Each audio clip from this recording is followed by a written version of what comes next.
Hey everybody, welcome to another Age of Grogu, and I've got with me Jason, and I've got with us special guest Dadtooine, friend of the channel, and really good guy. How's it going, Dadtooine? Things are going Dadtooine, well. This is Dadtooine. the way. Thank you. This is the How are way, you? man. That's cool, dude. Yeah, that's awesome. Your mask is so cool, dude. Nope. We're Don't gonna, pull it. we'll talk a couple of things first. We'll just figure out, what's going on. Wait till chat kind of builds up, kind of stuff. But Jason, what have you been up to recently? Anything much? Anything cool? Just drawing More drawing. mostly. That's Yeah, it. Yeah, whenever I get a looking chance. looking after the kid and everything. Yeah, I've been cooking and drawing. Cooking and drawing. Hey Malloy, how's it going? Yes. Hello.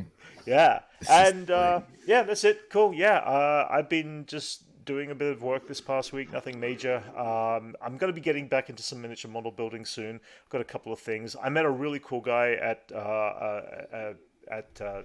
Wondercon yesterday, who's been building a lot of miniatures of his own. He does his own 3D printing. The cool thing I am getting though is I'm actually going to get a 8K resin 3D printer, and it should be in the mail next week.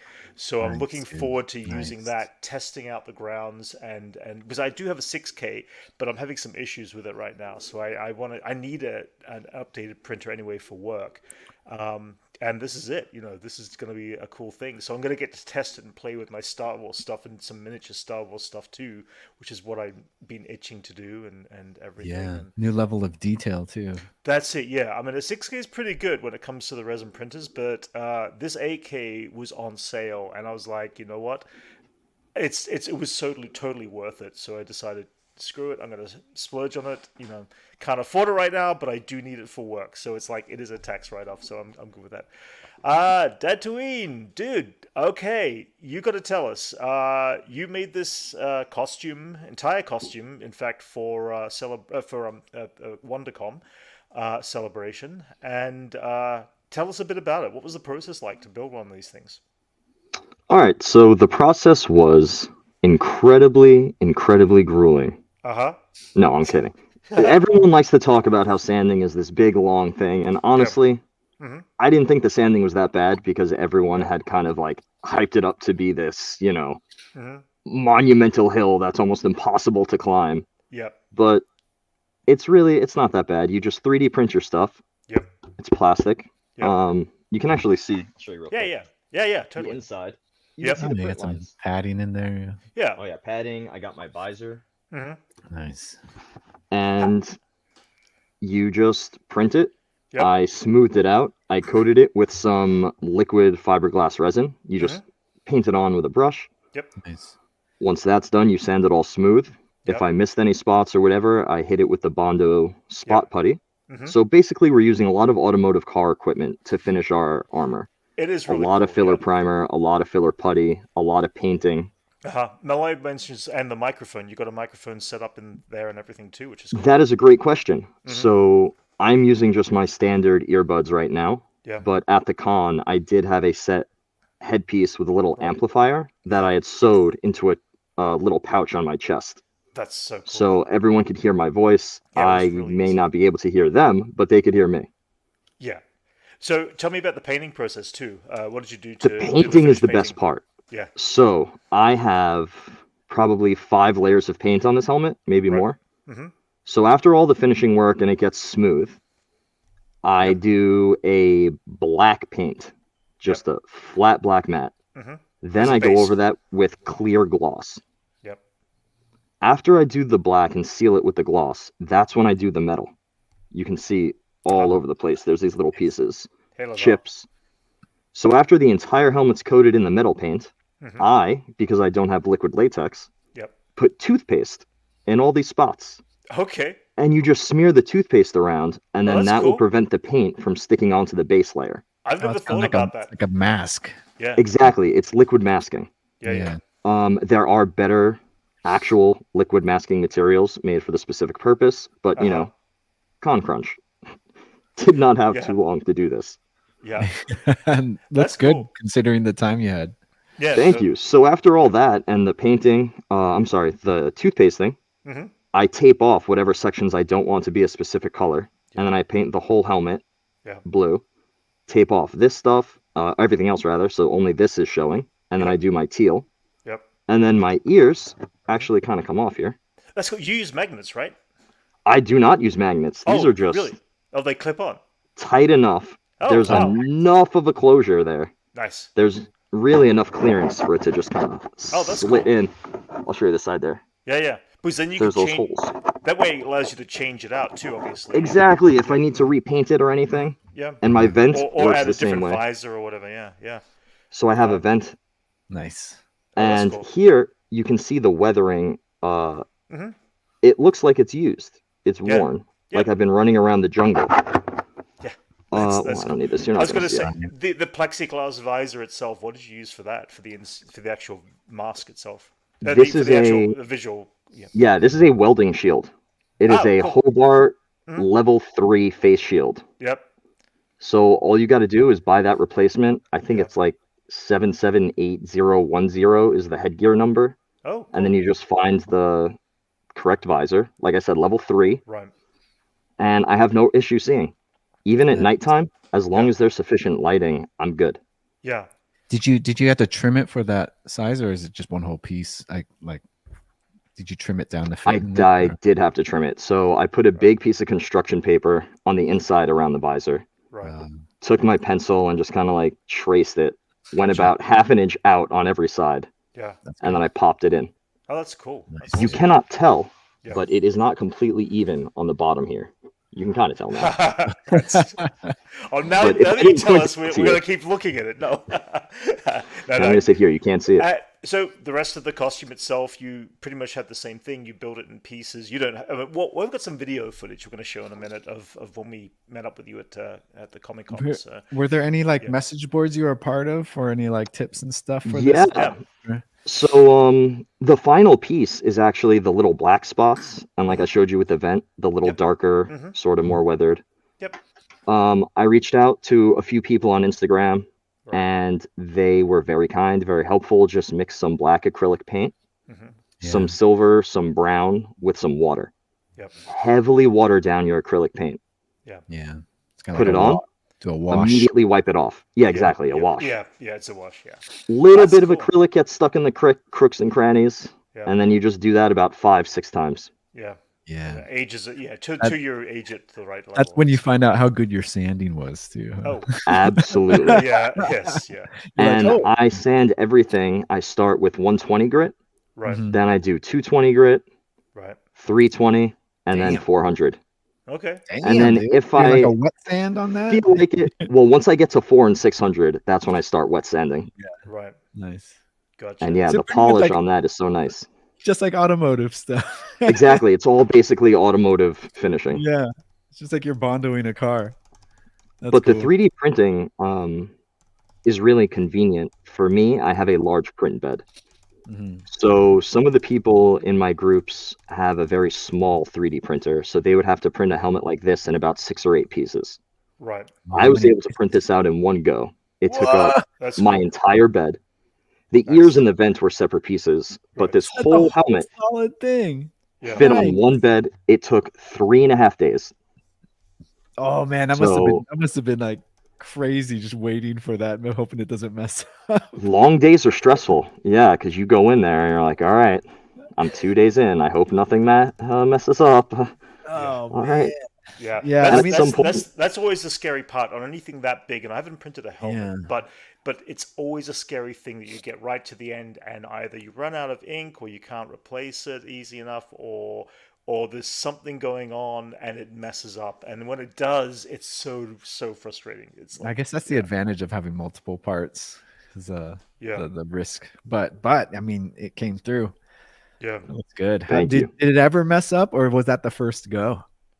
I got lucky, but there is supposed to be a tab right over here on the bottom All right. that did not print. Gotcha. Was it But too I just thin? sanded whatever did down, and now you'd Okay. never know. It just looks flat. Right. That's Classic cool. T-visor look. Yes. Yeah. So did But you I have had many failed prints, Jason. Like lots of failed prints. I have a garbage bag full of plastic that's useless to me. man? Too bad there's like no way of like melting that down and like turning it back. Well, into smooth. actually, if we have any 3D printing nerds out there, Mhm. there's 2 things you can do with your used kind of useless plastic. You can melt it down and put it in a mold. Yep. And then that's kind of cool because you have this sort of like weird rainbow kaleidoscope mosaic plastic piece. Mhm. Or I've seen some people melt it down and then push it back through an extruder. Right. So you then get a Yeah, brand I've new seen- roll of yeah, filament. there's a device that allows you to do that now. I've seen that. I've seen It's pretty crazy. There's a machine that will do that with like plastic bottles. Too. Yeah, I've seen that too. Yeah, The Mountain Dew which is bottle, pretty- and it just goes through. It Yes, cuts yes. it, so it's a very, very thin piece of flat plastic. Yeah, and then it And then runs it through like a threads it heated. through. Yeah. It runs it to like a heated, like Yeah, it's the same piece that's on the turns printer. it around, yeah. When they get to this point, and this is a technological thing, but they're going to get to a point where you can get anything, your plastic, like crates that you get, strawberries in and stuff like that, those plastic casings, you're going to be able to drop it into this and it's going to remelt it down for you at home rather than ending up on the disposal in the trash or whatever. It'll be be able good to for all those reused Aquafina for- bottles you use, That's- Brent. Yeah, but It's I'm like just saying- technological composting. technological compost that is going to allow you to take any of that stuff from home and just remelt it into your 3D printer. And sooner or later, they're going to have that technology ready to go. I guess it's just a matter of the different types of plastic that it needs to kind of, identify. But Just gotta set up it's your gonna be great. garage like the armorer's room, dude. That's it. Yes, yeah, a bit of a forge and everything, and forge Get a down forge your that looks like that. Yeah, totally. The little cabinet. You don't that want to see my garage right now. It looks like a forge from the armorers. There's just bits of plastic, and I've taken up uh-huh. sewing to make my costume Yep. as well, so there's scraps of fabric everywhere. Yes, yeah. That's crazy. That's why you do it in the garage, Oh, absolutely. The children totally. are never allowed in this room. Yeah. Too Oh, much dear. small bits. That's cool. Yeah, I was actually gonna pull up a little video file. I took some highlights from yesterday. So I was gonna play those through if you It's Max and Brent from Asia Grogu. We are here at Wondercon 2023. Here we are. We've found Dadtooine, one of our subscribers, who is dressed up in Mandalorian costume, which looks freaking cool. How's it going, Dadtooine? Nice. Yeah. Oh, that's cool. That's sweet. I want to talk about that in a minute too. How long did it take to put this costume together? We got 2 months. 4 months? That's crazy. It looks so wild. And 3D printed, right? All 3D printed. All 3D printed? That's cool. Let's check out the Beskar spear right here. Beskar spear, the tip, the shaft, and the Nice. That's cool. That's awesome.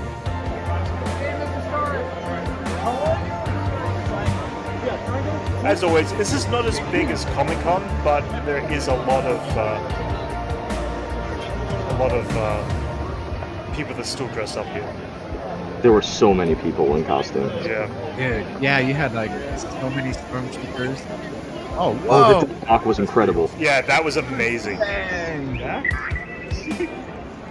I want to see the R5. This is just always going to be so cool. Yeah. Well, Chopper, we're going to have attitude today, Chopper. Yeah? Always? Yeah, I get it. I get it. Yeah, buddy. Okay, fine. Yeah, be All that way, hail the Chopper. king. Be that way.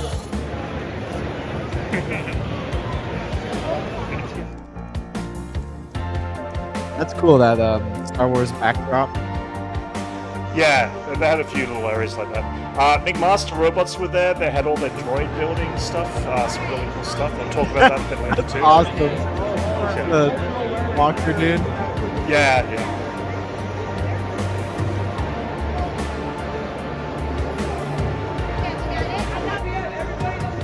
Oh yeah, the Mando meetup. Nice.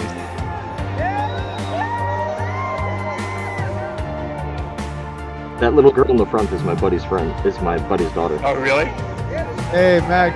Max is there right now. what's going on, Yeah, Max live. is over there, yeah. Going in live from WonderCon. For What did you get, yeah. Max? Live from This was Wondercon. I can yesterday. barely hear you guys. Let me get the place quiet. Yeah. I got Jason and I got Cassandra. I got what else do I got? I'll have more tomorrow, but Nick's too. Oh, now I can hear you guys. Jimenez. I got a lot of cool stuff. I got a lot of cool stuff. Very I'm very cool. happy. Awesome, dude. Did you get more cool stuff, Max? Yeah. How you doing, Max? Max is at I'm Wondercon right doing now, good. so yeah. Had a busy day. Yeah. What you been up to today over there? Tom King, Jason Aaron. Yeah. Yeah, a lot of cool signings. About to go in like 15 minutes for the Jason Aaron spotlight. Oh, cool. Talking new comic books he's putting out and stuff like that. Yeah, I'm digging through bins looking for some cool X-Men stuff. Uh-huh. That's Yeah. cool. Yep. Yeah. And you got a lot of autographs yesterday signed too on your comics, so I got you'll be more able to today tell us. already. Oh, really? Already? That's crazy. It's bad. Dude. It's bad. It's bad, like expensive bad, or as in like it's worth No, it. no, bad? no. They were all free today. I got them all free today. Yeah. Well, you've But been promoting. It's a your lot on my comic. back right now. I got like 20 pounds of books. That's crazy. And then I bought Brandon Supergirl. Oh, really? That's awesome. Yeah, I got him signed by Tom That's cool. King. Yeah. Max What- is in his cool. mecca right now. What did he have to say? Anything interesting about upcoming stuff? Oh, yeah. He was asking me what characters or what I would like to see in a future Batman movie, live action. What'd you tell him? I told him, I said, I want the Bat family. He said, what do you consider the Bat family? I listed every Bat family member I could think of. And he goes, who's paying for this movie? I said, well, it's not me. So it's going to be a dope movie. Warner funny. Brothers, dude. Come on. There you go. Yeah. That's cool. Is it Clayface? Come on. That's very cool, man. Yeah. Yeah. We've got Dadtooine here, who's visiting, of course. We saw him yesterday and everything like that. Obviously, you saw The from minds video. of How's it going, Mandalorian. man? What's going on, Max? Yeah. But yeah, it was Chilling at fun. WonderCon. Yeah. Are there many people at the front there? Yeah. I don't know if you can see it back there, but Yeah. Oh, you okay? it's busy. Because reception's really bad. You couldn't get it from inside the actual thing there, could you? Yeah, the reception's horrible. I can't hear anything. Yeah. Fun time. Fair enough. Fair enough. That's cool, dude. Well, how long do you need? You got to get back on the floor pretty soon, right? Yeah, I'm about to jump back out in a sec, but come back in. Okay. All right. Cool. Maybe we'll let you go, and then we're gonna keep on going on with the stream for a bit. Sounds good. Have a great weekend, everyone. All right. Later, dude. Yeah, Max. Thanks for jumping on. All righty. Later. Later. That was cool. All right. So live updates from Wondercon there. Yeah. I was gonna say there's some cool things you also did on the armor there, which had the little ejection knife and everything like that. Yeah, shout how out was to that? my man, Yeah. Big Fred's Customs on Instagram. Uh-huh. He designed that hand. It's a Republic Commando hand plate. Oh, that's cool. So there's 3 magnets inside, Yeah. and one at the bottom will hold it closed. And Yeah. if I just flick my hand or punch down, the blade will separate from the magnet, move to the top, and Yeah. then another set of magnets will keep it open. That's Yep. so fun. That's cool. So they had like a link to source the magnets too. They did have a link to source Yeah. the magnets. Yeah, that's cool. That's great. They're pretty strong. You know, it's one of those things that comes with the letter saying if you are not careful, you will hurt yourself or break these magnets. Yeah. Yes. They are not for children. Yeah. Yeah, those could get pretty dangerous. Oh yeah. And But then still. one of my other files that was really, really near and dear to me, one of the makers, Maker Bake, he just released a fully enclosed Mandalorian shin. Oh nice. really? So a lot of Mandos Nice. only have the front of their shins covered. Gotcha. But I also wanted to be, in my real life, I'm a Taekwondo master. Right. So I wanted my Mandalorian to be more of a brawler unless they're a gunslinger. Nice. So that's why my armor's all jacked up. It looks like I've been through it. And I didn't carry any blasters. I had a knife and a Uh-huh. spear. Yeah. Nice, dude. Oh, so you Yeah. got those. So you got iron shins, huh? I mean, my shins are harder than any armor that would protect me. Master. Nice. That's cool. That's very cool. That's awesome. Yeah. What else? Basically, you were there for what? How long were you there in costume for yesterday? I was there all day. I got All my day. badge as soon as they opened around 8:30, Yep. and then I went back to the car, changed into my kit because I wanted to scope it out without being, Totally. fully encumbered. For sure. Yeah. And then Yeah. we had a bunch of pictures. There was a massive Star Wars meetup, a Mhm. Mando specific meetup, Yep. and then just kind of wandering around. And then we popped our heads in the masquerade at 9 p.m. Oh, cool. watched a little bit of it. I had never seen a cosplay contest at a con before.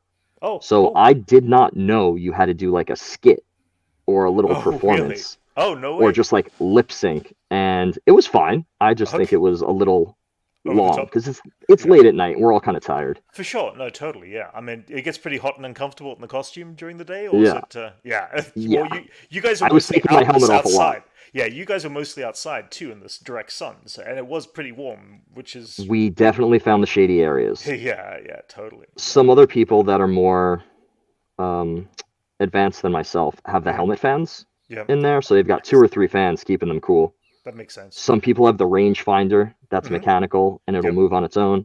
Yeah. I'm very Yeah. low tech, no electronics. Hey, you've got room to upgrade. It's simple as that.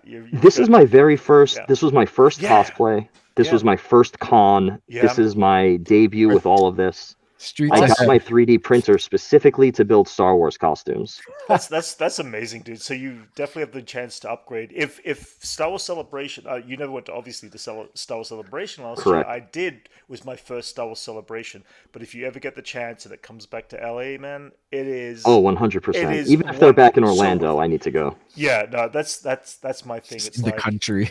yeah. Yeah. We will find that out at the end of European celebration. They'll announce that in the closing ceremony as to where it's going to be next in 2025, because they're going back to every 2 years now. It seems they're jumping back to their regular schedule of every 2 They're years. scaling back production too, so they don't really have many things to announce. Yeah, I mean, originally it was like, it was originally going to be 2019 was going to be the next actual one. Of course, of COVID, they couldn't do it, so they postponed a year. So they did 2 back to back as of last year and this year, but they had been going every 2 years apparently. So I think Chicago was the last one that they did it into. I think so. Yeah. Well, there then was- a while ago, Jason had asked me about clubs. So I want to shout yeah. out my group, my club, my clan, whatever you may call them, Yeah. the Rogues of Mandalore. Nice. I That was like all the many of guys that us- we saw with you in a group there, correct? there were only about 6 of us from my specific group. Oh, okay. But yeah, just the Mandalorians in general, there were about probably 150, 200 of us Yeah, there was in a lot of Mandalorian people. kit. Yeah. there Someone was handing out mythosaurs, and they only had 100, and they ran out. So Of course, yeah. Any handouts that people do, they go so quickly. I try to get as much as I can. I didn't get much yesterday, but I don't want to shade. I don't want to shade or talk bad about any group. yeah, So I'm just gonna say the positive things about my specific group sure, totally. is that they are very, very lenient with the CRLs, with the costume list Yeah. and what you had the required list. Yes, yeah, If you have a sensory issue, if you have autism, if there's any sort of thing that's bothering you, you can't have the helmet on your face too long. yeah, This material is itchy. You can't do it. Right. It's not in your budget, whatever. yeah, As long as you're having fun, yeah, as long as you're inhabiting the spirit of Star Wars and ILM, yeah. you're good. That's great. You don't need to be perfect. You don't need to make sure your chest plate is exactly 3 millimeters off from the heart and then the Right, abs are 3 millimeters down. We look good. Yeah. No one cares. No. No one would know. It's part of the fun of cosplaying too. It's And just- it needs to be just- fun. you If you're go- stressing yeah, that's about it, Yeah. Yeah. I mean, it sounds like you're implying that there are clubs that do enforce a lot of rules. 100%. There are very specific clubs Yeah. that are very prominent that I will not name, but we all know Yep. that Hey, Anchorman. nitpick and just for no reason make our lives very complicated and very gatekeepy. And it doesn't yeah. feel at all Okay. like a sense of community. Yeah. Fair enough. And I have to say, every single member of the Rogues of Mandalore Yeah. has been the nicest, most helpful person I have ever met. That's great. Anytime I have a question, I post in the Discord. 3 minutes later, You got a ton of answer. people are just like, this is what I did, this is what I did. No, you got to try this, check out this person. Yeah, yeah, Never a bad word said. And I really, really appreciate that. yeah. It's a good group to rep. Yeah, that's Absolutely. absolutely, for That's sure. cool. I was going to go in just for a minute or so and talk about some of the things inside the floor. You didn't get the chance to get inside too much, did you, at that point? Or- No, I did a lap with you. yeah, I very much enjoyed the astromechs. right. And there were a lot lot of artists, so I checked some of that out. But yeah, I didn't spend a lot of time inside. Well, I did actually see Stephen Bloom, who was over there signing autographs. He played the voice of Zeb Aurelius in Yes, Rebels. I saw him. And he was over there signing autographs. The line was just too long at that point, and I'm not an autograph kind of person, but it was No, cool his to line see was him out the there. door. Yeah, but I was, I saw him there. I was walked past. I was like, that's really cool. There's Stephen Bloom. It's Bloom or Blum. I can never remember. I can't remember. Bloom, yeah. But he does tons of animated voiceover characters. And then what was the other thing? Oh yeah, I did get the chance to talk to McMaster Robots, who work with Legacy Effects, who do all the main droids for The Mandalorian and all the TV show stuff. And one of the questions I specifically asked them was, in the upcoming episodes of Mandalorian, is there some cool stuff that we're going to see on the droid side of it? And he said, you've got no idea how crazy it's about to get. And we've seen in the trailer that there's a little bar of droids that are there. Which is the part I'm waiting for. So I'm kind of curious as to how much they got to do, because they McMaster Robots do a lot of background stuff, background droids within the setting and all that. Any of the hero droids that are close up are done by Legacy, but McMaster Robots connected with them was they actually built the inner leg for R5D4 that came down in the shot of what was it, episode? Was it second episode? When we see R5D4 come out of the N1 fighter, his leg pops out and then he rolls off in the same shot. And apparently we have never ever in Star Wars history ever seen a physical droid drop its third middle leg and roll off in the same shot. They've always cut between it because they've had to change out droids with the one that has the mechanism in the middle. So now they've officially built this R5 unit which has got this middle leg that can downplay. And I did say, how did you manage to fit it in there? And they said, well, the middle body is pretty open. There's very little to actually get in the way of that middle leg at the end of the day. So they figured out a way and a mechanism to drop it, and they built it within a month into an existing R5 unit that they had there. So that was pretty impressive. So I thought I'd just pass on that little piece of information that I found really trivia that I found very cool. No, that's amazing. That's cool. Which is very amazing. But yeah, these Man, guys. I'm more surprised that we've never actually seen that happen. Well, I know. They've realize had the that. budget. Like I thought we've seen that multiple times, but no, we haven't. It's an edit. It's an edit between moments of one and the other. Yeah. Your brain just puts it together. You think you've seen it. Well, that's good editing. Totally. They tricked us. Yes, yeah. And then what else is there? There was no panels that I personally wanted to see because it really was more comic book related panels, and that was all Max's thing yesterday. But it was fun. I always enjoy walking on the floor and just seeing all the cosplayers, and there was some cool people with some really cool stuff. Which was out there. But for any Seinfeld fans, the Soup Nazi was there. He was there signing autographs, yes. Yeah. Actually, who else was there? There was a few other people. David, I can't pronounce his last name. Desmelchian. Desmelchian, thank you. Yes, he was there signing. He had a comic book that he actually had written, and he was there signing autographs for a little bit. So I saw him there. And who else is there? There's a few people. As I said, it was they had the guys who were the creators of Animaniacs and... actually, original producers, I think, of Animaniacs and Tiny Toons were there, and they had all these, little bays, little floors. So anyone who's never been to a Comic-Con of any sort, it is quite the experience. And if you ever get the chance to, it's totally worth checking out and seeing.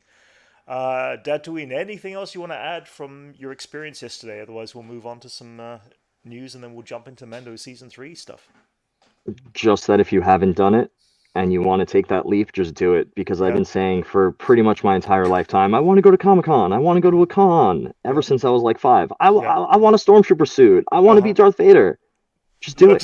So many people. Yeah. So many people are just like, I can't do it. I don't know what I'm going to do. And I mean, I myself was like that. And then you're Miles Morales. You take that leap of faith. Just do it. Yeah, that's it. Yeah. And we're adults, we can do whatever we want. That's it. Yeah, you keep forgetting you're an adult. You can actually do these things once in a while and actually have fun doing it. Yeah. If you want to play pretend dress up plastic spaceman, then Yep. you play pretend dress up plastic That's it. spaceman. That's it. Yeah. And Yep. and you know what? It's all in good fun, and this day and age, nobody's gonna question you, and nobody's gonna go crazy about the fact that they see a Mandalorian walking on the street in the middle of Anaheim or something. Not like at that. all. At this Yeah. point, my best friends are people I have never met in person. Yeah, it's crazy, and we Yeah. got to meet you yesterday for the first time, which was really cool. And, Yeah, there we go. So now I got to kick yeah. you off that list. I've met you. Woohoo! Yep, That's pinless is cool. done. Okay, so I was going to go through a few other bits of other news that went on during the week. Let's see. I'm going to start on a kind of a saddish kind of note, but Michael Reeves, he's actually a comic book writer, but he also did a lot of stuff for the Batman animated series and all that, passed away this week. I'm sure Max can go into that a bit more detail, but you know, a lot of these comic book writers have been passing away recently. There's been a ton of them. And they're just getting to that age of all the original golden oldies are moving on in life. It's kind of crazy. Time keeps going. Time keeps going. Jumping it back, one of the cool things I did see this week is they're casting for Ghostbusters Afterlife sequel, which I thoroughly enjoyed. As But did we've I. got- same. we've got again, I can never pronounce his name. Najal. Kumail Nanjiani. Kumiya, thank you. Yes, yeah. Patton Oswalt. I'm so bad with names, by the way, Dadtooine. So it's like, yeah. And we've got Okay, a few I got other you. names. We got a few other names attached to the new Ghostbusters. Did you see the first Ghostbusters Afterlife? Or? I did. I was a fan of it. I Yeah. did not. I mean, spoilers. It's been out for so long, but still, sure, I yeah, did not yeah. expect the ending. Yeah, I didn't. neither It was did very I. touching. It was an extremely powerful ending for that movie. I Yeah, that liked was it a cool. lot. But Jason Reitman is apparently going from the director position to the executive producer and writer, so he's still attached to this film. He's just not directing. So I thought he was not going to be there as much at all.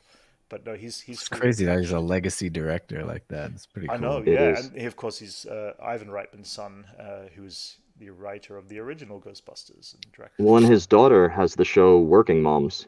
Oh, really? I Oh, didn't know really? that. Yeah. Which Okay. I did not know. My wife is a fan of it, and she was like, "Oh yeah, that's so and so Reitman's daughter." And I was like, "Wait, Oh. what?" A Oh, whole wow. family, Hollywood family. Huh? There you go. Absolutely. That's the That's way it cool. goes. Keep it in the family Um, business. Yeah, yeah. And then jumping into a bit of Marvel news recently, there's been a few things that dropped this week. One, it seems that Bob Iger is definitely doing a little bit of cutting and repasting right now because of the not so successful recent movies that have been dropping, with the exception of Wakanda Forever. Sorry. They are pacing out the upcoming TV shows, and they are putting not a hold, but they're trying to. He wants Marvel and I'm guessing Kevin Feige to reposition quality over quantity, and we've been getting a lot of quantity over the last couple of years of Marvel stuff, but not the quality. What are your thoughts on that, guys? I mean, it's pretty simple, basic economics, supply and demand. They've That's given it. us way too much supply to the Yeah. point where there's no demand, and Yeah. it's not special if I don't have to wait. Exactly. It's also not special if it's all just like self-referential jokes. Mm-hmm. And Yes. it feels like they've, ever since Thor Ragnarok came out, have leaned entirely too much into that. Yeah. Jason?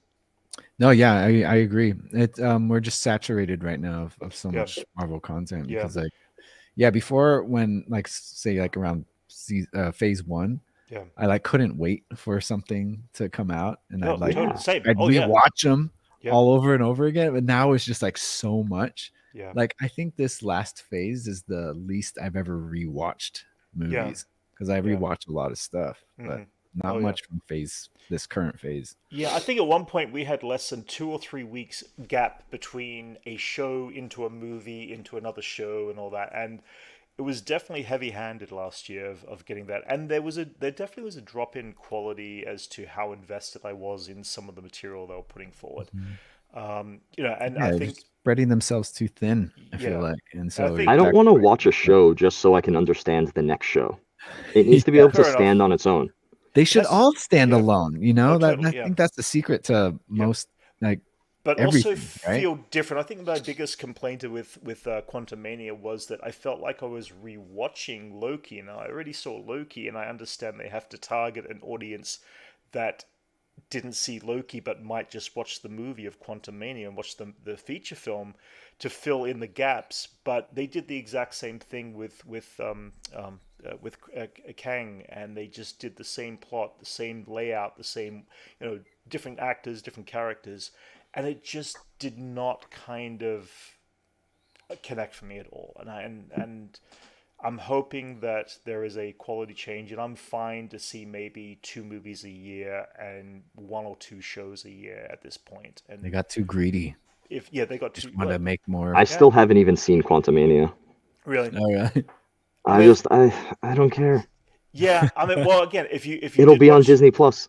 yeah, that's will it. be, It will yeah. be, yeah. And if you did watch Loki, then you've seen the Kang story arc. You're just repeating a Kang story arc that is very similar to what you saw in Loki. So, It's not that similar. I mean, he's well.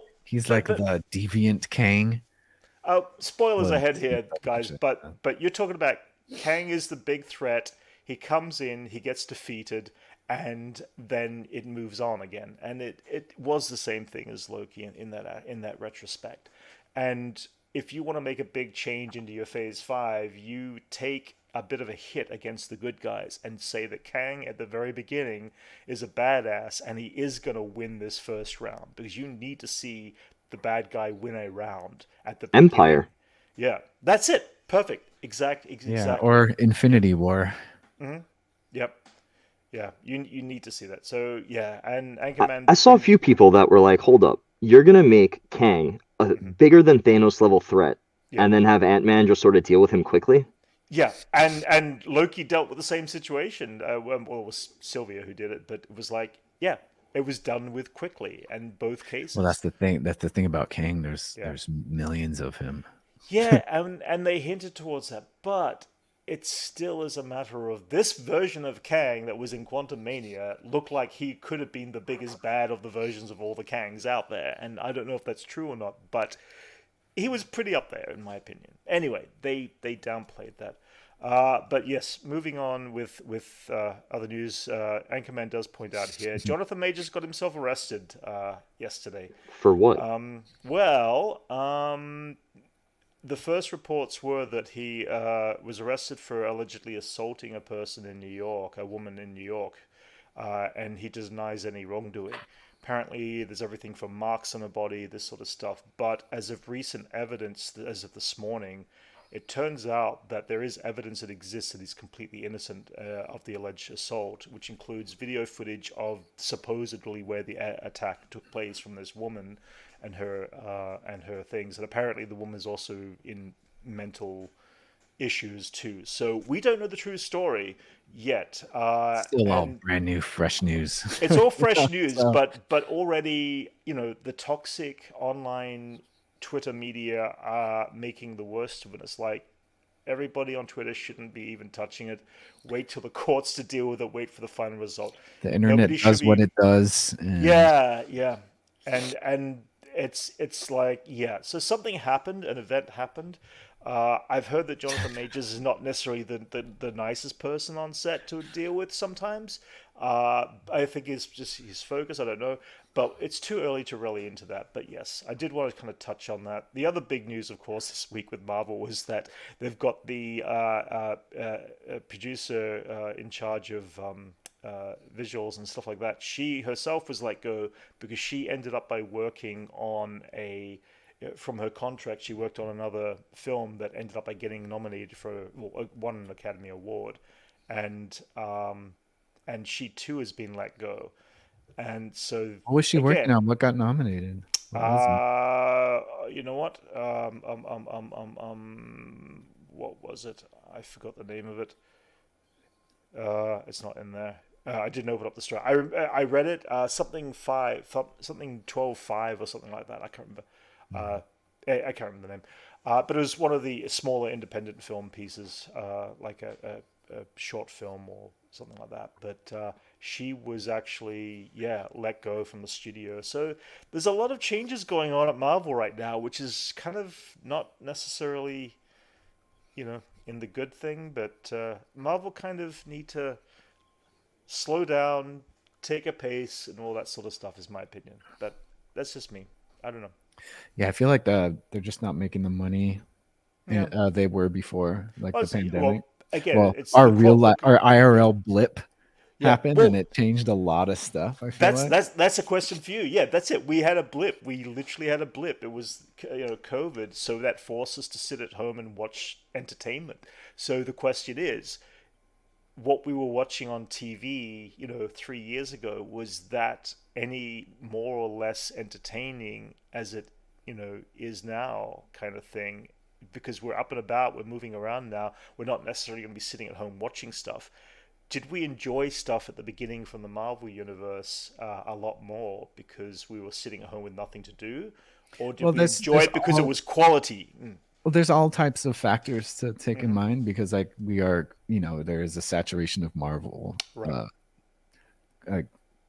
stuff going on. It's like content, Yeah. and so there's a combination of like Marvel fatigue, superhero film fatigue. It's not as like exciting as it used to be, and they did wrap up a huge like Iron Man's Captain America arc with like the Infinity Saga, and so now we're kind of this whole new phase of Marvel that we're probably not as invested in as we were. It's just trying to make up for like post Endgame Marvel has been kind of struggling ever since, in my opinion. Yeah. Like it just hasn't been hitting as hard because we've had this huge crescendo that we kind of have to like make up for and fill some shoes. Yeah. And I feel like it's just kind of struggling to get back to that pace. Yeah. I think last what's in the beginning, not every Marvel movie was a hit. I was not all about every Marvel movie. Right. For me personally, the original Iron Man and Captain America Winter Soldier and Guardians of the Galaxy were like the only 3 Marvel movies I was all in on. For sure. Everything else, like, I'm a fan. I like it, but I was not like this. Right. And then the second point I want to bring up is I was actually listening to a film critic talk about this. Sure, yeah. Every movie now, everyone that goes to see movies is now conditioned for the, ridiculously big budget, fighting, action, Marvel style movie. Yeah. So that has now become, for better or worse, the standard. That is what like a big summer or actiony movie is. Yes, yeah. Like you were saying before, it's not different anymore. It's all the same. Yeah, yeah. So even when you have those movies like, what was it, Extraction with Chris Hemsworth, all these action movies, they're all the same, whether they're in costume or not. Yeah, for sure. Yeah. No, absolutely. Yeah. And Anchorman, you can find me, Dadtooine, but replace the E with 3D. 3D, that's it, yes. Well, yeah, we'll put that in the link below for sure at the end. And then I'm just going to move on from Marvel at this point because I think we've had enough to say about where we feel we're at there. I'd like to ask you guys a question for a second. Oh, sure, yeah, totally, yeah. Someone in the chat before, Anchorman, had brought up Ezra Miller. Right. Yes. What are our thoughts on going to see, which is directly supporting the new Flash movie? Because I have many people who are on the fence, many people who are straight up boycotting it. I'm not going to boycott it directly because I'm curious to see how it narrates the future of what the DC universe might be. But I've also never been a fan. I've been very vocal about I've never really got into the Zack Snyder vibe. This is because I just don't gel with his style. I've never been a fan of his style. It's not to say it's a bad style. It just means it never resonated with me on a level of entertainment that I enjoy to watch. So we're coming out of that, and my big thing is this film is 3 years old. It should have been released nearly 3 years ago at this point. And it got pushed back, obviously, because of COVID and then other things. It's been pushed back about 3 or 4 times. Then you have the whole Ezra Miller thing on top of it. I'm definitely not going to see The Flash, sadly, for Ezra Miller. I'm going to see it, and I'm going to say this purely because I want to see the Michael Keaton plotline. We all want to see Michael Keaton. See that, and so I'm not on the fence about going to see it because I'm pretty sure I'm going to see it. Am I going to see it in the first week? I'm not too sure just yet. I want That to might see be a good approach. I want to see what the reviews are like first. I want to see if what the hype is currently in recent weeks has been that it's exceptional. I want to see what the general public think of that, and if they feel it's an exceptional film, then I want to see it as a representative of I'm a filmmaker. I want to respect the other filmmakers, despite one lead actor who has made some really poor choices. And yeah, the entire movie that's is the not way I just Ezra. So you are supporting the Correct. other actors, the crew, all Exactly. these people that devoted Exactly. how many years of their life, blood, sweat, and tears into the That's it. project. That's it. And that's what filmmaking is all about. It's not about your lead sometimes when it becomes a controversial situation. It is really about the rest of the team that didn't do anything wrong. And 100. you can't always say, no, I'm not going to see this film, or go to a ball game or whatever it may be, because one of these people may have been a issue in Just the been media. involved in nefarious activities. Exactly. Yes, exactly. Yeah. Jason, your thoughts? Yeah, I mean, I might not watch it in the theater. I might just wait for HBO. Fair enough. But but as far as like, because of Ezra Miller, this is another exercise of separating the art from the artist. Yeah. I mean, we all still go see Tom Cruise movies. Nothing stops us from doing that. There's a lot of, there's all these actors. There's a lot of actors out there who do like weird stuff, like we're still watching Mark Wahlberg movies. Like it's just another one of those, it's one of the many Hollywood films out there that are starring people who are kind of weird. Yeah. And who do weird, messed up things. Yeah. That a lot of stuff we don't even talk about. So I think a lot of it too was uproar over the cancellation of the Batgirl movie, but still releasing this movie. Yeah. No, I agree. That's also a tough one too, because it's like, I mean, if the Batgirl film was like a CW series and was presented as a big budget film, then we're better off. It means that you'd be throwing more money into it to make it a little bit better before it got released. But it seems like, again, it's part of the DC thing. They're all over the place, and let's hope that James Gunn will be able to get this off to a new start. And I personally think he's starting off on a good job, at least keeping communicative with people who have been toxic fandom towards his approach on the new stuff. But that's a bigger conversation for down the track for me. I didn't care about Peacemaker at all. And then 3 episodes in, it became my favorite TV show. Really? That's interesting. So James Gunn and James Gunn I trust. Yep, I do too. Awesome. Yeah, I did enjoy Peacemaker. Suicide Squad was entertaining for me, but it wasn't memorable. Same. But Peacemaker, the characters grew on me. The pacing of how he did stuff. James Gunn is good when he has time to really flavor characters. And that show was a perfect example of that. And I also am aware that Superman is one of his top tier, wanting to write for all of his life kind of arcs. So I'm more afraid of how much he will take. He's currently taking on in leading a new DC universe, but then also directing that and writing this and doing that. He directly is physically attached to, I think, 3 projects as the creative, creatively intertwined with that. At the same time, he's trying to run this brand new company. So I'm hoping he doesn't spread himself too thin is my big thing on that. But again, DC. I mean, it's probably the best hands it's been in for years. Yeah. Oh, I feel. He's got not much to compete with, really. Well, have they ever had like their own Kevin Feige to just kind of narrowly say this is what we're doing? There was like kind of Zack Snyder a little bit. Yeah, you could. He tried to, but there was just too much. There was too much pushback on him from WB itself. But they're letting James Gunn do his thing, and they trust him. And like he's probably put out one of the best DCU films in recent history, and with the success of Peacemaker. So I feel like they let him have the reins, and I think this is what other show did you not skip the intro to? You're right. Yeah, right, dude. Yeah. Yeah, I never so skipped that intro. None of us did. It was amazing. It was so good. It was so good. Yeah, no, it really was. God, I love that And show. apparently his thoughts, like before he took over DC, is like he said he's got thoughts for the season 2 intro too. So it's like Amazing. we're gonna get a new intro, which is Oh, gonna this is same vein, I'm sure. this is a James Gunn's forte. You know, Oh yeah, he's always dealt with like his like passions are always like kind of superhero genre stuff. yeah, With the twist. yes, yeah. Oh, and I have not seen Black Adam or the second Shazam. No, neither have I. I haven't seen second Shazam yet. I haven't had any interest in seeing either one. So again, let's move on from DC, guys. I do want to jump into a bit of Mandalorian this week too. Yes. One last quick thing as well on the Lucasfilm mark.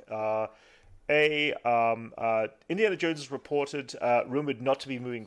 Indiana Jones series, I think, Disney Plus series and stuff like that, are not reported to be moving forward. So it seems like they don't want to go on without Harrison Ford, at least while he's around. They were gonna do a series. I didn't. Well, anything, movies, series, whatever. They're going to hold off on that. They're just going to focus on Star Wars content right now, which is fair enough, I think. Give the last film time to settle. They also started dropping some merchandise kind of thing, which I found kind of cool. And at this point in my life, the only Indiana Jones sequel I want to see would be in the vein of Ghostbusters Afterlife. Right. I've got a feeling we might get that, and I'm very excited to see where that goes. Again, we're going to have this conversation down the track because we're only about less than 100 days away from that movie dropping, and I'm very Brent excited. has a countdown. Brent's been counting the days. I think we're like 96, 95 days now till the movie gets Till released. John Williams' final score. John Williams. Well, yeah, final score. Final. Yeah. It was until he came out of retirement soon after. Yeah, I know. I want to get that score so badly. I want to listen to it and play it to death like I've done with all the other scores of John He said on an interview, if Steven Spielberg asks him to do something, he can't say no. Yeah, exactly. Yeah, which is fine. I mean, mind you, the guy's 92 years old, so it's like I'm glad he can pick and choose at this point of his life. I would have just like said, I'm done. I'm gonna sit back and retire and just enjoy the last of the days. But either way, I think it's his work that's giving him life force. It is his his work. days. I do agree. He is enjoying his days. If he retired, he probably still, he won't be lasting this long. Yeah, he needs to work. He needs to create. Yeah. Jumping into Star Wars now for a bit, guys. One last thing here, which is we're getting rumors that there is going to be announcements of 3 movies of Star Wars at Celebration in Europe. But it's interesting because Bob Iger has also said that both Star Wars and Marvel are they're going to step back and make sure they try to do things right from here on in, referring to getting it quantity over the quality. So far, in the sense of Star Wars, do you guys feel like we have actually been getting the quality of show between animation and live action that we feel we want to see from Lucasfilm, or do we feel like that there needs to be improvements or changes? Dadtooine, go first. I will die on the hill that Andor is top 5 TV shows I've ever watched. Okay. In the same vein as The Wire and Breaking Bad. It is just so good. Fair enough. Seeing how a normal, just, regular city of people can get beaten, disillusioned, and just pushed into violently overthrowing their oppressors. Seeing how people get jailed for no reason. The parallels between our modern day problems with systemic issues and in Andor, I mean, it was a masterclass in how to talk about what is going on today, using sci-fi. This is what sci-fi is, taking the modern problems, putting them in weird aliens and spaceships and being like, look, it's not what's here, it's what's going on in this fictional world, but it's very much reality. Oh yeah, I'm glad it exists. Where do you stand with that? Oh, sorry, Jason, go for it. Oh no, I agree. I agree hardcore about that. Like Andor is probably one of the best things to happen to Star Wars since the original movies, in my opinion.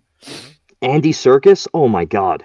I had tears. Yeah, he was good. He was. Dude, it's not no Star Wars content has been able to get me that emotional ever. I have chills just thinking about it now. Yeah, same. When he gets on that mic and he starts talking to everyone, oh my god. Yeah, dude. Like Star Wars never gives me chills, but that did. Oh man, it's good. It's so good. It's one of the best. I'll die in that hill with you, man. So while we're at that with the you guys are still fine jumping back to shows like The Mandalorian or Book of Boba Fett, which was less of a more influence on a lot of people and fans and stuff like that. Are you guys? I took issue with Boba Fett. Boba Fett. Mm-hmm. Yeah, same. I took issue with its execution, not the idea. Right. I was fine with it in principle. Did not enjoy the way they went through with it. Yeah, right. I'm fine. They want to. It's great, but yeah, like they dropped the ball in my opinion. Well, drop the ball, or they wanted to experiment, and is experimenting on Star Wars the right thing to do, or is a formula that exists before should stick to the formula? By experimenting, making a bad show. Well, no, experimenting because they put things out of this weird order within the show. I think was the biggest issue with it. The way they drop an entire sequence with Mandalorian in the middle of the show, that was experimenting with different forms of. If anything, that was the best part of the show. You enjoyed. Oh, I disagree. I could have written that show in chronological order and not had the flashbacks. Saved about an episode, and then actually given me some more emotion. Give me a reason why Boba Fett has sort of changed from this merciless bounty hunter to now this sort of, I don't know, righteous daimyo. Yeah. No, there's no motivations for why he was acting the way he was. Yeah. But what I was saying with Brent was my favorite part of the show is when they cut to Mandalorian in this last few episodes. Absolutely. Yeah. That was the best part of the show, but it didn't even have Boba Fett. Yeah. But yeah, there's a lot of issues with that show, and I think it was just relying on the fact that it was about Boba Fett was the only thing it really had going for it. Yeah. But other than that, it's just poor execution. So jumping into this current season of Mandalorian, we're only 4 episodes in. Yes, we're 4 episodes in. We are not getting it's not getting as many views as the previous seasons have. I feel like I'm enjoying it as much as, if not possibly a little more than the past seasons in some cases.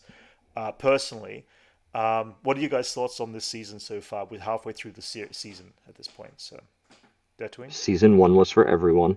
Season 3 is for us.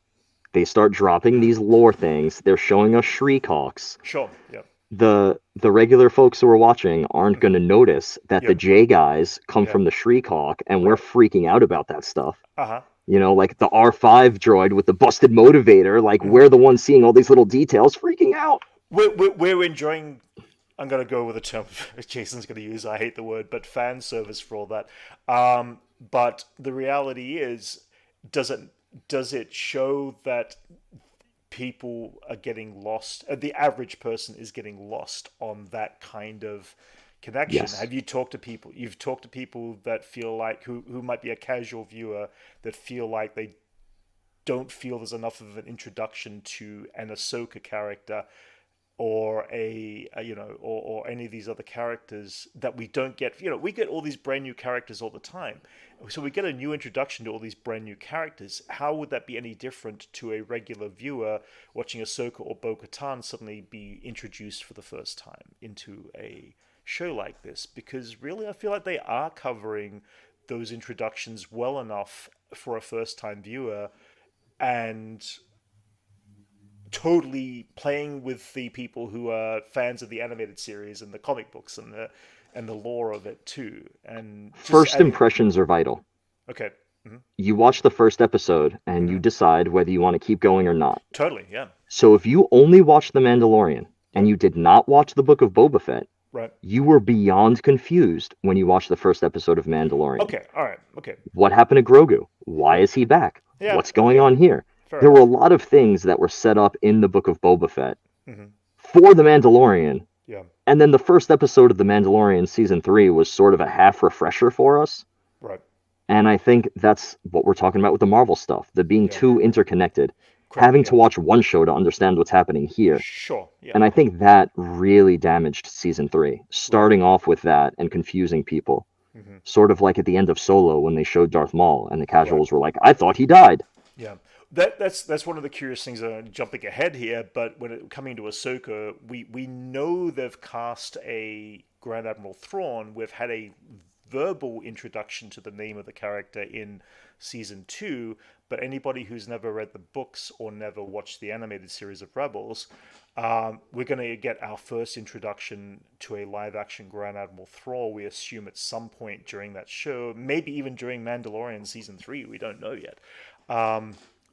So the situation there is, again, do you feel like that audience is going to get lost with Ahsoka as a series as well? And probably more so because there is a lot of animated lore related around the characters that exist there.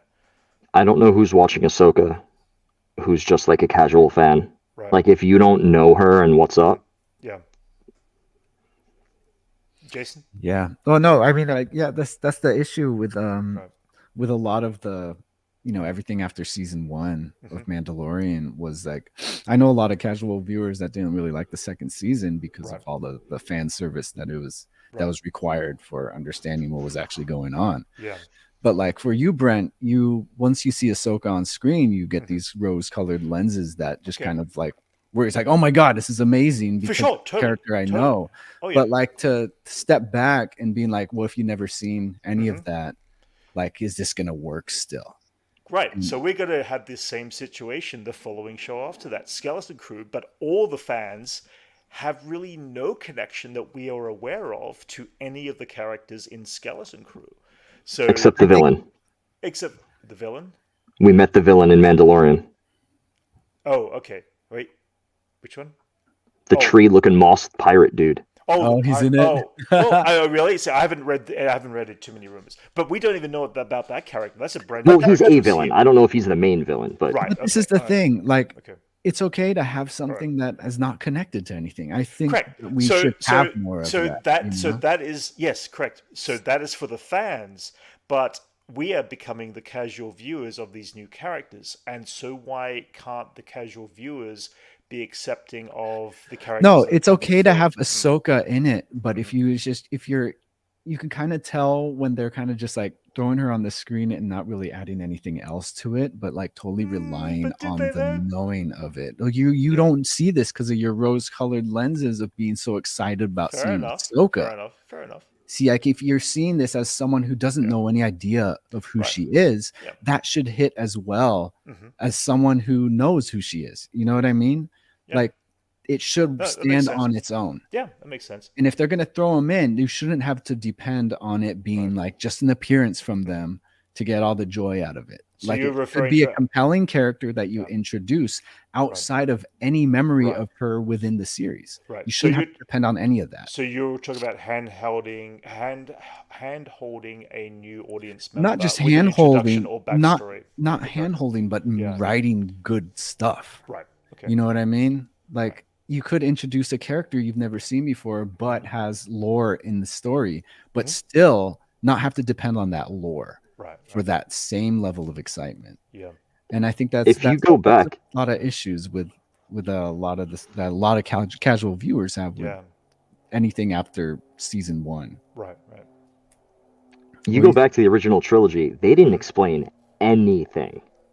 It was all just like Han's talking about Ord Mantell, one reference in one scene. Like, but that's also what the universe feels like. They're talking in such a way that you believe how they're saying it. That this is where they came from, where they've just been, where they're going. It's just evidence of like a rich universe. Sure. You know, like they had no idea what the Clone Wars were when Obi-Wan said he served with his father in the Clone Wars, or what like the Kessel Run was either. Yeah. But it was all said in passing, and it just like brought richness to the dialogue. Correct. Gotcha. Like they didn't really sit there and like relish in it or anything like that. But it's just like, I don't know. Will we ever get a Star Wars like that where they're just not referencing to something that is in existence like we did with the original ones? Right. You know what I mean? I'm hoping Skeleton Crew will be that. Yeah, that's what I'm hoping for too. But that's what I liked about Andor so much, is that it was able to stand on its own without being too much. It was character driven. Like would you say it stayed on program? It stayed on program for sure. But like that. And that's my issue with like what's happening with like the current Mandalorians right now. Like this new, I don't know, this new season is kind of like we were compelled up until like season 2 because he had a mission. Yes. You know, he had to bring Grogu back to the Jedis, Yeah. and that was exciting because I was like, oh, cool, we get to see this journey. And now that Grogu's back, there's kind of like nothing going on With Din as the lead character. You say? Yeah, he took Season care- 3. He went to like they what I thought was gonna last the whole season was him going to Mandalore and swimming in the waters of Mandalore and the mines and stuff. They did that by the second episode, and now they're kind of just chilling. I think we're witnessing in real time the transition of the Mandalorian as just a vague general title, referencing Din to Bo or Grogu. Yeah, it's like because Bo or Grogu's going to lead them. It's not going to be Din. Yeah, it turned into the Mandalorians. I think for current time it's going to be Bo-Katan personally, but that's going to be it's totally going to be Bo. Bo for sure. Yeah. Well, let's talk about this. It feels aimless to me, like, in my opinion. Just because of all that, like I wish there's like less focus right now, and Well, let's just quickly go into this episode. We'll talk a little bit about it before we finish up, kind of thing.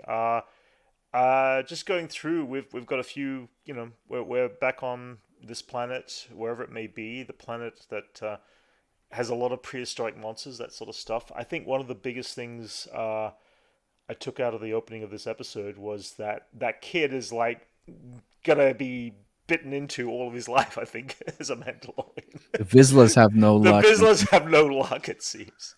But this one's just like poor Vizsla. Poor Vizsla, yeah. Poor no, Vizsla no, not poor Vizsla. Poor Vizsla, yeah.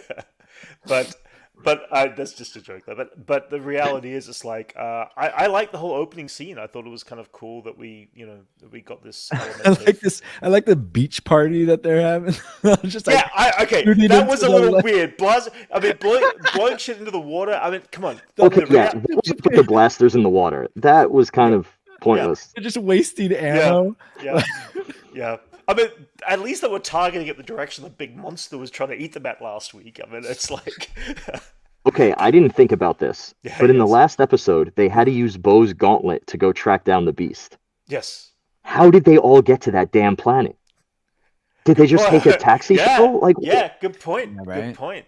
Yeah, how do they get to the planet? What's the drive between getting them there? And I think the biggest question for me still is that we did see them obviously in Book of Boba Fett, and it was only two of them. It was Vizsla and the Armorer. It seemed like there was just, I don't know if they were off looking for other Mandalorians at that point, which I assume they were, or whether they already had the planet set aside and they were already just diverting Mandalorians to that planet. If I recall correctly, she specifically said, we are now just 2. Yes, yeah. Yeah, that's so it. I think they just had to start from scratch and just be like, hey, you look like someone tough. You want to come fight with us? Yeah, you've lost all hope. Come and join us. Join the rally kind of thing. Yeah, you'd think that there'd be is there a reason they're at this planet specifically? I believe so, in the reference of like who would want to live there with all these giant prehistoric beasts running around. I mean, is there an ore there? Is there Beskar available? No, I don't know. I believe it's just remote and in the Mandalore system. Yeah, it's the remoteness. Hey there, Chris. How's it going? Good to see you there, man. Dark Star, what's up, man? Yeah. Going into Grogu's little spiritual experience, he gets this little shield made by the Armorer, but in the process of doing so, we get to see more of the flashback going on. And this flashback was teased in the trailer, but who on their right mind thought that we would be actually seeing Jar Jar Binks himself coming back, Ahmed Best, playing a character that he played in the Jedi Temple Challenge as Carrion Back. Crazy that character is canon now. Like Kellen Beck, who is supposed to be a master with the sabers. So the fact that he was using 2 sabers was quite nice. A master with the sabers and the one who trains and looks after the younglings. So it's all. Yeah. It totally makes sense. This is a shot from the Jedi Temple Challenge. Now, Dadtooine, did you ever watch any of the Jedi Temple Challenges at all? Or? I did not. I Me, am me neither. Me neither. too What was old. that on? It was online, wasn't it? I can't remember if it was I don't even online. know. And Yeah. when? It was about It was 2 very years brief. ago. Yeah, it was only about 2 years ago. They had like maybe a certain amount of episodes, and kids came in and challenged to train as little Jedi kind of thing as with special challenge skills. But the fact that A, they brought him back in, and B, the love that's been poured towards Ahmed Best on his return, because he was forever shunned by a lot of people and put down by a lot of people for the role that he played Yeah, in he Jar was Jar. like it affect. He had to see therapy. Oh, he Yeah. received death threats. Yeah, Yeah, people were yeah. very vicious with Yeah. him. And the thing is, like, he's just an actor doing his job, and it's so sad to see that, we've seen this time after time, especially with Star Wars actors, that they just keep on getting abused by a negative, audience, and Yeah. toxicity, and it is really frustrating. So it's really nice to see that this one actor has had the chance to be A, as I said, brought back, and B, loved for the fact that not just he's playing another role. I want to see him play Jar Jar again. I don't care about what anyone says about Jar Jar. George Lucas created Jar Jar to do exactly what George Lucas created Jar Jar to be. It was Yes. targeted for young children. Guess what? 3 years ago, when my young niece and nephew, my 7-year-old nephew, my brother showed him episode 1, 2, and 3 for the first time. What was my 7-year-old nephew's favorite character of all the prequels? Jar Jar. Pure and simple. George Lucas created that character to be targeted. It wasn't targeted for you and me as an adult. We can sit there and accept the character, or we can't accept the character, but there's no reason to be abusing what was created of that character. So for me, I want to see Jar Jar again, no matter what, in live action, in the TV series, or as a flashback, or something. I'm telling you right now. Yeah. Kelleran is going to give Grogu I hope so. to Jar Jar. I hope They're, so. they're in the Naboo ship. It's Oh, the yeah. UV class. They're going. Yeah.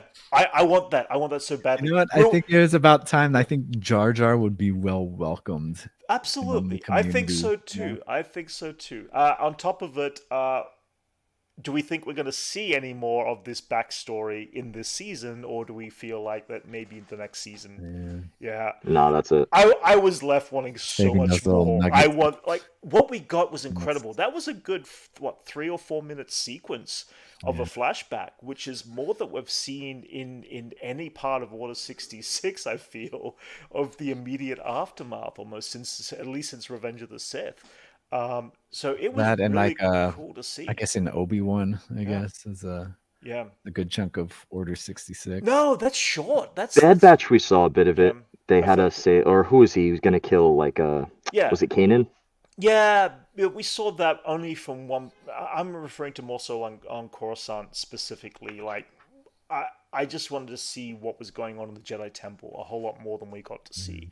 And the Kenobi stuff was very short in the flashbacks. I mean, that was a good amount until now. Yeah. Like and the intro of the show, Yeah. like where the kids are all doing Tai Chi, the younglings. Right. Like that was a pretty good chunk. Yeah, no, but it was great to see that. It was cool to see a continuing story. I'm glad there's a second story going on in Grogu's background, and also if you compare the fact that Grogu had the same experience that we got from Din Djarin when his piece of armor was being forged by the armorer. There's a flashback connection. There's a frequency that Beskar releases that kind of triggers trauma. It's the midichlorians in the living waters. There you go. But yeah, I loved all that. I thought it was great. And then moving forward, just into the story. I mean, there was some, again, as always, they have some wonderful production art. But I love the beasts, the creatures on this new world. I was cool to see that they ended up that Bo-Katan brought back the babies. I was They're beast tamers. Huh? When they are right naturally. Yeah. Mandalorians are beast riders. Yeah, absolutely. Yeah. Well, when we were reacting to it, I was like joking. I was like, well, I guess those chicks are younglings now or foundlings now. And yeah. They still and the very next scene, he said that. And they either showed that this. or they're just gonna harvest them for their meat. I can't print a helmet for that. That's too big. But it was still a cool little moment. I enjoyed it. I really much enjoyed this. I just seeing the Jedi Temple on flames like this was an That was crazy. amazing Yeah. visual.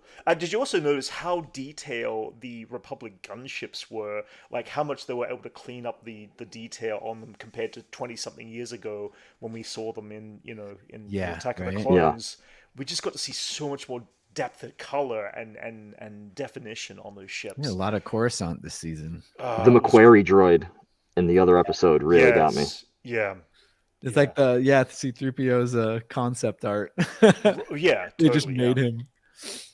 And I was talking to someone this weekend about how Grogu has played with an animal in almost every episode. Yes, yeah. He's going to tame At least it. he's not eating them. At least he's not eating them. But yeah, he has a strong connection with animals the same way Ezra Bridger does with the Force, and I think that's kind of cool that we see that side of a Grogu. I'm waiting to see little tiny Grogu tame the gigantic mythosaur. See, I have a theory about this, and I was talking with Max in the car on the way down to Wondercon about this. I don't think the mythosaur is a creature that is malicious or needs taming.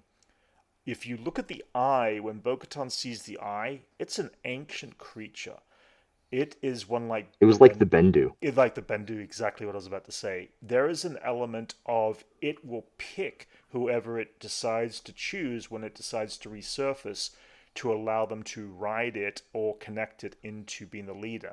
And because we haven't seen a mythosaur apparently for so long, I feel like the legend got mixed around, and that you have to tame the mythosaur. I think it's the mythosaur that will pick the leader and allow them to ride it, is my personal guess here. I like that. Yeah, and again, go back and just look at that one shot of looking at the eye. It's not a creature that's like really pissed off to see somebody. It wasn't aggressive. It didn't react. Gentle. It was a gentle eye look, and I suddenly was like, man, this is not the side of a creature that's going to be something that needs tamed. This is something of a creature that's going to choose you to allow it to be connected to. And I feel like that's where it might be going. So I don't know if it's going to disappoint people if they go that route, or whether it will be we've got to tame this creature or whatever it's going to be. But that's my personal theory now about this beast. Subvert my expectations, please. I want nothing more than my expectations to be subverted. That's it. Yeah. Right. And again, we don't know. I mean, I've got no spoiler rumors or anything like that. It just occurred to me looking at this thing. This could be a totally different perspective of how we might be seeing the mythosaur. Whether we see it again this season, whether we do or don't, I don't know. I'm hoping we kind of do, because I want to see Bo get to that level. I feel like this is the season about Bo-Katan, and she's the Mandalorian that we are focusing on this season. Boba Fett was the Mandalorian we focused on. Book of Boba Fett. I'm cool with having these chapters, like a book, be a little over the place. That's just, again, me personally. There's a lot of people who don't enjoy it, but I'm enjoying it. Actually, that brings up a good question of like, I feel like there's no other place to be showcasing any moments in Star Wars except like the current live action show. So, I mean, what's to stop them from just doing like an anthology live action show that just has, it's not really Tales of the Jedi, but live action. Yeah, but live action. Yeah. Like something like that of just like multiple characters, and it doesn't really focus on one person. Yeah. I think that would be a good idea for a show, since like we're getting so much joy from these moments that go outside of the current storyline. Yeah, because there's only so much you can deal with the Empire before you start using up all of the stories of the Empire. I mean, there's going to be, everybody has these different experiences. Actually, take it further back. At one point in my life, I said, I want to know what droid number 6 in the background there's backstory is. I want to know what alien number 3 over there on the left side of the screen's backstory is. And we are getting that information, but we're all getting it in the same time period. And I would like an episode of just a mouse droid on the Death Star. Yeah. But just the thing show is, me Dengar getting his enhancements. Yeah. But it all is, and it is current, and it's still rich of information of this current time period. But I really want them to test the ground. And I feel like the Acolyte is going to be testing that ground because we are going to go, about 100 years in the past. I'm looking forward to that the most. At the same quality as Andor outside from what of- we're hearing on set. So it's going to be continuing a serious note of we assume it's going to be continuing the serious dramatic note the way Andor was shot and the stylization. It seems to be a singular focus on like a single person though. Yeah. The Acolyte. So I doubt there'd be like.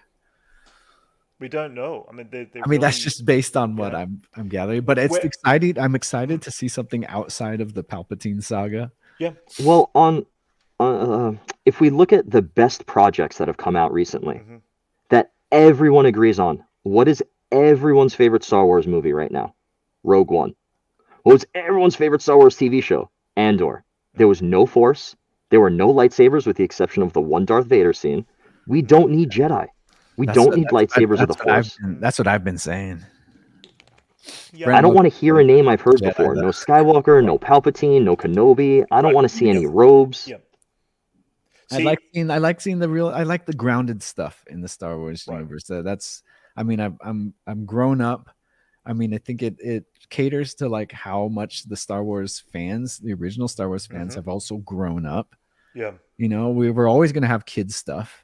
Yeah. You know, but like the Andor was like one of the things that just rung with me because that's the type of stuff I wanted to see in Star Wars. I'm a big kid who's still enjoing the Mandalorian. You see how excited and giddy I get. And granted, again, I hate the word. Yeah, you got like Bad Batch too, dude. But I do that with Bad Batch too. I mean, like it has had some weaker episodes this season, in my opinion. Actually, Dadtooine, do you watch the Bad Batch? Oh yeah, I've watched everything except Resistance. I just couldn't get behind the weird animation, and I don't care for the sequels. So it was tough to get through. I did watch it. I rewatched it again recently, and it holds up a little better knowing where it's going, but it seems so separated from everything. And that goes to the thing. They did do a job of separating it from the Palpatine saga to a certain degree, but it really was so connected to the sequel. Let's not even go into that. I am happy, though, that I don't feel like I absolutely need to watch that show to get anything else. Yeah, totally, yeah. And then I think some of my friends have been passionately referring to this season of The Bad Batch as the Book of Tech. I'm fine with that too. I'm invested in those characters. Let's just jump into this episode specifically this week. You did catch this week's episode? Tech does get a lot of focus on this. Yeah, I mean, I'm fine with it. Like you said, some episodes are maybe not moving fast-paced or whatever, but we're getting character building. Yep. You're seeing these clones go from sort of reject clones to like pretty prominent, strike team, to now we're not really soldiers anymore. Yeah. Where we have this ward, this little girl. Yeah. We're trying to just stay hidden and survive. Yeah. And they're growing, they're changing, and I'm fine watching that. Okay. I'm fine with not every episode being a 9. Right. Yeah, you know what? The thing I'm enjoying about Bad Batch is the kind of like diaspora of like clone troopers. Mm-hmm. Yes. And like that whole concept to me is really interesting. Yeah. On like, what do they do now? Yeah. That they've done an amazing job of making us care for the clones. Yeah, they're totally, being disenfranchised. It's a whole pretty much a race of people that you're disenfranchising. Oh, it's genocide. Yeah. And they're showing it, runs parallels with a lot of stuff that happens in the real world. And then that's the most compelling stuff for me in Bad Batch. And so that's what's exciting for me to watch. Although, I mean, I wouldn't mind a series following Captain Rex and Captain Cody on the other side of the comm there. I'm waiting what they're for up that. to. I'm waiting for that. And the thing is, they don't have to ram it down our throats straight away. We could wait for 4 or 5 years, and they pick up another animated series or something live action or something where we get to see that story. The good thing about Star Wars is, again, not just because it's timeless and it can be done several years down the track. I'm hoping it doesn't get released necessarily as a comic book media or a reading media, because I visually do want to see and feel genuinely invested in knowing what Captain Rex's story is in this time period, and the fact that he is obviously heading the clone troops that are dealing with Order 66 and having to connect them as brothers and stuff like that. This is going to be a last fighting stand. I feel like we're going to end up in a situation where we're going to see that by the end of this series, where they're all going to be fighting to the end, which kind of is going to be sad. I'm scared because we know that Gregor, Wolf, and Rex are in Rebels, but where's my boy Echo? What is going to happen to poor Echo? I'm fearful for next week because I feel like, you know what, I didn't imagine that they would actually kill off a character in the middle of a series, but it feels like Echo's kind of enough out of the picture now that he might be the target of axing off. And I don't know. I mean, how many more seasons do you think we're going to get at Bad Batch at this point if they do make a season 3? I think just one more. I think 3, and that's it. Because you're also getting too much into OT territory there. Yeah, you're right. Yeah. And you can't start, playing that game of what can we do without stepping on these toes. And... Oh, absolutely. Yeah. Yeah, no, for sure. I don't know. I mean, we've been going for an hour and 25 minutes now. We've been going quite a bit. Let's start wrapping it up. Any last thoughts about this week's Mandalorian and excitement or lack of excitement into the following episodes? I'm just waiting to see that droid bar. Season 6, episode 6, I think it is. Or The episode lengths are also way, way all over the place. You've got 35 minutes and then 45 minutes, 50 minutes. I'm fine with that, actually. But I feel like, as you've said, there is stuff that they could fill some of that content with, which might be a bit more character-driven, as you were saying. Just do them longer. Which they're not, Yeah, just do them longer so you're not too crunched, Yeah. But we are getting, the action-packed stuff is full-on action-packed. And when they do the action-packed stuff, too, I'm catching my breath every second. I'm enjoying that stuff as well. And good on them, like you said in a previous stream, for putting up Lateef and Brendan Wayne on the actual front credits. Yes. Because, absolutely. they are the Mandalorian more than Pedro for a lot of us. Yeah, no, 90% of the time. Their skills, their stunt work, their quick draw, everything like that. It's quite incredible the amount of work they do, and I think you probably have a incredible appreciation for standing around for 12 hours yesterday in a costume. Oh God! That these guys also have to do not just interiors but exteriors out in the desert sometimes in the heat of the summer, where they have to be in these costumes. The hardcore stormtroopers that want to do everything like the OT use the vac formed kits, and it's all plastic. But the new guys have the actual rubber kits. Yeah. So the stunt troopers, they get to run around and they can take the hits. Yes. I can't really bend or kick or hit stuff. Right, yeah. But at the same time, it's still a lot to wear on your physical Oh, no, body. it is a lot. It's hot. It's uncomfortable. Yeah. You cannot see in the helmets. God, can you imagine the Creed, dude? Just don't remove your helmet. That's it. Yeah. Which brings us to another point. Right. Paz had to remove his helmet to make Ragnar. Yeah. Well, yeah, you could keep it on, I guess. That's just be breathing through those comms. It could be they could be doing it in the dark. Turn off the lights and not see each other's face. I mean, maybe they could go the way of the Hasidic Jews and put the sheet between them. Yeah, I mean that is an allegory for the Mandalorians, right? Yeah, there's a lot of Jewish subtext in history in all of the Mandalorian rituals. Yeah, for sure. And they just like the kind of they're just always on the move. Disclosure: I am Jewish, by the way. Oh, there you go. Totally hole in the sheet, dude. Emphasis on the ish. We all know weapons are my religion. Anyway, I would love guys. that, dude. That would be so funny. It's just a sheet. That is funny. A Beskar sheet. Beskar sheet. Chainmail. Now I've lost it. Okay, guys. Anyway, I think our audience has sat through us long enough talking. Jason, thank you once again. Thanks to Max joining us, and a special thanks to Dadtooine. Where can we follow you on any social media that you have? Yeah, so my account on Instagram is Dadtooine3D. Just replace the E with 3D, and you'll see me. You know what my helmet looks like. I think on my profile picture, it's a Captain Rex helmet.